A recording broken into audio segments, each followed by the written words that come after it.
दक्षिण भारत के केरल राज्य में एक जिला है पलक्कड़ और उसी जिले के एक कोने में बसा है एक छोटा सा प्यारा सा गांव नीलांबुर। ये गांव इतना खूबसूरत है कि आप देखते रह जाएं। चारों तरफ ऊंचे ऊंचे ताड़ के पेड़, घने जंगल और हरियाली ऐसी कि आंखों को सुकून मिल जाए। इसी गांव में रहती थी मीरा। 21 साल की मीरा पूरे गांव की लाडली थी। उसकी लंबी काली जुल्फें और मासूम चेहरा देखकर कोई भी कह देता कि ये लड़की साक्षात लक्ष्मी का रूप है। मीरा स्वभाव से बहुत चंचल थी। उसे चुप बैठना तो आता ही नहीं था। उसे सजने संवरने, रंग बिरंगे कपड़े पहनने और अपनी माँ के पुराने गहने पहनकर आईने के सामने घंटों बिताना बहुत पसंद था। मीरा के घर में उसके पिता राघवन थे, जो सरकारी नौकरी से रिटायर होने के बाद अब घर पर ही आराम करते थे। उसकी माँ लक्ष्मी घर संभालती थी और उसका छोटा भाई कार्तिक अभी पढ़ाई कर रहा था। मीरा की एक चचेरी बहन थी अंजलि, जो शहर में रहती थी। लेकिन जब भी अंजलि की छुट्टियां होती, वो भागकर नीलांबुर आ जाती, क्योंकि उसे मीरा के साथ वक्त बिताना और गांव की ताजी हवा बहुत अच्छी लगती थी। किस्सा शुरू होता है एक शुक्रवार की शाम से। गांव के पास वाले बड़े मंदिर में पूरम यानी उत्सव का मेला लगा था। केरल के मेलों की बात ही कुछ और होती है। सजे हुए हाथी, ढोल नगाड़ों की गूंज और हर तरफ जलते हुए हजारों दिए, नजारा बिल्कुल जादुई होता है। मीरा ने उस दिन अपनी सबसे पसंदीदा मरून रंग की कांजीवरम स्कर्ट पहनी थी, जिस पर सुनहरी बॉर्डर थी। उसने अपने बालों में चमेली का ताजा गजरा लगाया और चंदन का ऐसा इत्र लगाया जिसकी खुशबू दूर दूर तक महक रही थी। उसे क्या पता था कि यही खुशबू उसकी जिंदगी बदलने वाली है। अध्याय 2, वो अनजानी आवाज। मीरा और अंजलि ने मेले में जमकर मस्ती की। उन्होंने वहां का मशहूर डांस कथकली देखा, तरह तरह की मिठाइयां खाईं और झूलों का आनंद लिया। घूमते फिरते वक्त का पता ही नहीं चला और रात के 10:30 बज गए। अब गांव की सड़कें धीरे धीरे सूनी होने लगी थी। घर वापस लौटते वक्त रास्ते में एक बहुत पुरानी और खंडहर हो चुकी हवेली पड़ती थी। गांव वाले उसे थरावुट कहते थे। वो हवेली पिछले 50 सालों से बंद थी और वहां कोई नहीं जाता था। गांव के बड़े बुजुर्ग कहते थे कि उस हवेली के पीछे जो पुराना बाग है, वहां कोई बहुत पुरानी और रहस्यमयी शक्ति रहती है। जैसे ही मीरा और अंजलि उस हवेली के पास पहुंची, अचानक हवा का रुख बदल गया। पल भर में वहां बहुत ठंडक महसूस होने लगी। हवा में चमेली की महक तो थी ही, लेकिन अब उसके साथ कुछ जलने जैसी बदबू आने लगी। तभी अचानक मीरा के कदमों में जैसे ब्रेक लग गए। उसे बहुत ही साफ आवाज में सुनाई दिया, मीरा। वो आवाज बहुत ही मीठी थी, लेकिन उसमें एक भारीपन था जो कलेजा चीर दे।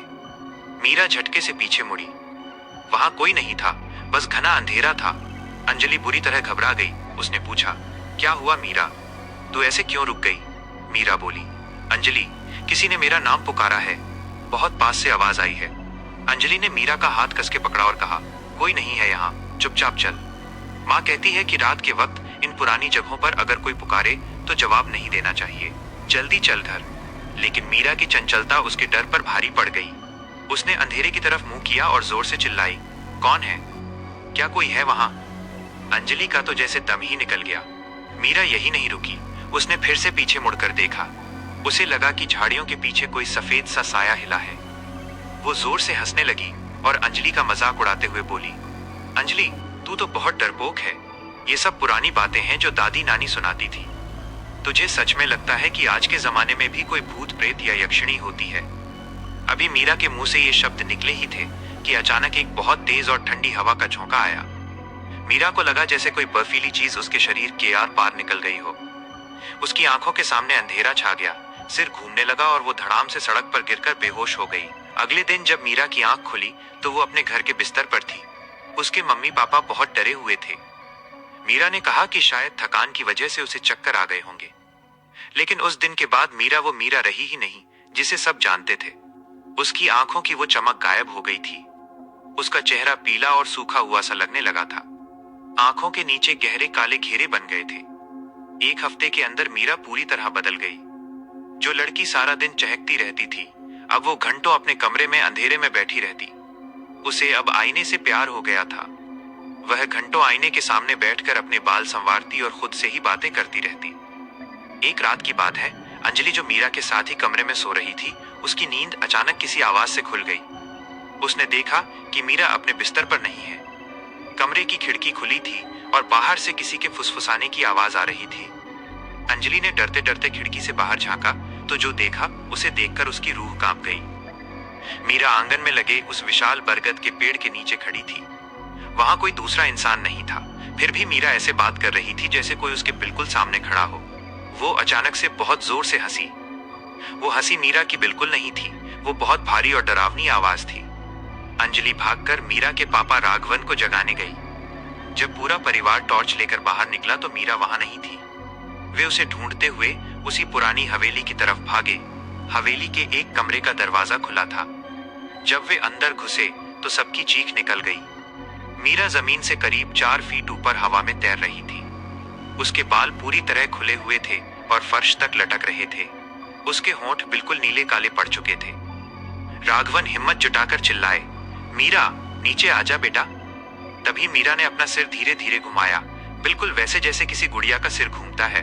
उसकी आंखों में पुतलियां गायब थीं, सिर्फ सफेद हिस्सा दिख रहा था। उसने उसी भारी मर्दाना आवाज में कहा, ये अब तुम्हारी मीरा नहीं है, ये मेरी है। इसने मुझे पुकारा था, इसने मेरी पुकार का जवाब दिया था। अब ये कभी नहीं लौटेगी। अध्याय 4, पहला हमला और तांत्रिक का आगमन। कार्तिक अपने भाई का फर्ज निभाने के लिए अपनी बहन की तरफ दौड़ा, लेकिन जैसे ही उसने मीरा का हाथ पकड़ने की कोशिश की, मीरा ने उसे एक ही हाथ से उठाकर कमरे की दूसरी तरफ ऐसे फेंक दिया जैसे वो कोई खिलौना हो। कार्तिक एक लकड़ी की भारी अलमारी से जा टकराया और उसका सिर फट गया। लक्ष्मी रो रोकर अपने भगवान को याद करने लगी। मीरा ने अपनी माँ की तरफ देखा और एक बहुत ही डरावनी मुस्कान के साथ बोली, तारांकन रो मत बुढ़िया, अभी तो खेल शुरू हुआ है। अगला नंबर तेरे इस लाडले बेटे का होगा। अगले दिन सुबह होते ही राघवन भागे भागे पास के गांव मुल्लुसेरी पहुंचे। वहां एक बहुत बड़े जानकार और तांत्रिक रहते थे, परमेश्वरन नंबूदरी। लोग कहते थे कि वे रूहों और बुरी शक्तियों के खेल को खत्म करने में माहिर हैं। जब परमेश्वरन घर के अंदर आए तो उन्होंने तुरंत कह दिया कि इस घर की हवा बहुत जहरीली हो चुकी है। उन्होंने मीरा को देखा जो अब कमरे के एक कोने में दुबक कर बैठी थी। उसके हाथ में एक मरा हुआ कौवा था और वो उसके मांस को अपने दांतों से नोच नोच कर खा रही थी। ये मंजर इतना खौफनाक था कि लक्ष्मी उसे देखते ही बेहोश हो गई। परमेश्वरन ने अपना काम शुरू किया। उन्होंने एक विशेष भस्म मीरा की तरफ फेंकी। जैसे ही वो राख मीरा के शरीर पर गिरी, उसके शरीर से नीला धुआं निकलने लगा। मीरा दर्द से ऐसे चिल्लाने लगी जैसे कोई जानवर तड़प रहा हो। तांत्रिक ने गरज कर पूछा, तू कौन है और इस बेचारी लड़की के पीछे क्यों पड़ा है? मीरा के शरीर के अंदर बैठी उस बला ने जवाब दिया, मैं इस पुरानी हवेली का मालिक हूँ। सालों से कोई शिकार नहीं मिला था। इस लड़की ने अपनी खुशबू और अपने लाल कपड़ों से मुझे जगा दिया, और जब मैंने इसे आवाज दी तो इस पगली ने जवाब देकर मुझे खुद अपने अंदर आने का न्योता दिया। अब मैं इसके प्राण लिए बिना नहीं जाऊंगा। परमेश्वरन ने बताया कि ये कोई मामूली भूत नहीं है, बल्कि एक बहुत ही पुराना खबीस है, एक ऐसी शक्ति जो इंसानी शरीर को अंदर से खोखला कर देती है। उन्होंने कहा कि इसे निकालने के लिए आधी रात को एक बड़ा अनुष्ठान करना पड़ेगा। आंगन में एक घेरा बनाया गया। मीरा को लोहे की जंजीरों से बांधकर उस घेरे के बीच में बैठा दिया गया। तांत्रिक ने सबको सख्त हिदायत दी, चाहे जो हो जाए, कोई भी इस घेरे के अंदर कदम नहीं रखेगा। ये शैतान तुम्हें डराएगा, तुम्हारी अपनों की आवाज में बात करेगा, लेकिन अपनी जगह से हिलना मत। अगर घेरा टूटा तो ये सबको मार डालेगा। जैसे ही रात के 12 बजे और पूजा शुरू हुई, आसमान का रंग बदल गया। अचानक ऐसी बिजली कड़कने लगी जैसे प्रलय आने वाला हो। मीरा पागलों की तरह हंसने लगी और उन लोहे की भारी जंजीरों को ऐसे खींचने लगी जैसे वे कच्चे धागे हों। उसने तांत्रिक की आंखों में आंखें डालकर कहा, परमेश्वरन, तू बूढ़ा हो गया है, तेरी ये पूजा मुझे नहीं रोक पाएगी। तभी घर के अंदर से बर्तन गिरने और कांच टूटने की भयानक आवाजें आने लगी। मीरा ने अपना हाथ हवा में लहराया और तांत्रिक के सामने जल रही पूजा की थाली में अपने आप आग लग गई। लेकिन परमेश्वरन डरे नहीं, वे अपनी मंत्र शक्ति और साधना पर टिके रहे। जब उस शक्ति ने देखा कि वो जीत नहीं पा रही है, तो उसने मीरा की असली आवाज निकाली। मीरा रोते हुए अपने पिता से कहने लगी, पापा मुझे बचाओ, ये बाबा मुझे जला रहे हैं। पापा मुझे बहुत दर्द हो रहा है, मुझे बाहर निकालो यहाँ से। राघवन का कलेजा फट गया। वो पागलों की तरह घेरे की तरफ बढ़ने लगे, लेकिन अंजलि ने अपनी पूरी ताकत लगाकर उन्हें पकड़ लिया। तांत्रिक चिल्लाए, राघवन होश में आओ, ये तुम्हारी बेटी नहीं, वो शैतान बोल रहा है। पूजा अब अपने सबसे खतरनाक मोड़ पर थी। तांत्रिक ने एक तांबे की बड़ी कील ली और उस पर कुछ पढ़कर मीरा के माथे की तरफ बढ़े। मीरा का पूरा शरीर पीछे की तरफ ऐसे मुड़ने लगा जैसे उसमें हड्डियां हो ही नहीं। उसके मुंह से काला और बदबूदार झाग निकलने लगा। अचानक मीरा ने एक ऐसी चीख मारी कि पूरे घर के बल्ब एक साथ फूट गए। चारों तरफ घना अंधेरा छा गया। बस तांत्रिक के सामने जल रहा एक दिया ही उम्मीद की किरण था। उस हल्की रोशनी में सबको एक बहुत बड़ी और काली परछाई मीरा के पीछे खड़ी दिखाई दी। उस साये की आंखें जलते हुए अंगारों जैसी लाल थीं। परमेश्वरन ने अपनी पूरी जान लगा दी। उन्होंने पवित्र जल और चंदन का मिश्रण मीरा पर जोर से फेंका और चिल्लाए, छोड़ दे इसे, अभी के अभी निकल यहां से। वो काली परछाई धीरे धीरे मीरा के शरीर को छोड़ने लगी। पूरा घर ऐसे कांपने लगा जैसे कोई बहुत बड़ा भूकंप आया हो। अंत में एक ऐसी डरावनी आवाज सुनाई दी जिसे सुनकर सबके कान सुन्न हो गए। वह साया घर की छत को फाड़ते हुए धुएं की तरह बाहर निकल गया। मीरा का शरीर बेजान होकर जमीन पर गिर गया। जब सुबह सूरज की पहली किरण निकली तब जाकर घर में शांति हुई। मीरा जिंदा तो थी, लेकिन वो बहुत ज्यादा कमजोर हो चुकी थी। तांत्रिक परमेश्वरन ने मीरा के गले में एक ताबीज बांधा और घर के चारों कोनों में सुरक्षा के निशान बना दिए। चलते वक्त उन्होंने राघवन से एक बात कही जो सुनकर सबका दिल बैठ गया। उन्होंने कहा, मैंने उस बला को भगा तो दिया है, लेकिन मीरा ने जो गलती की थी उसका दाग कभी नहीं मिटेगा। उसने उस शक्ति को खुद रास्ता दिया था। वो अब कभी भी वैसी सामान्य लड़की नहीं बन पाएगी जैसी वो पहले थी। आज इस बात को कई साल बीत चुके हैं।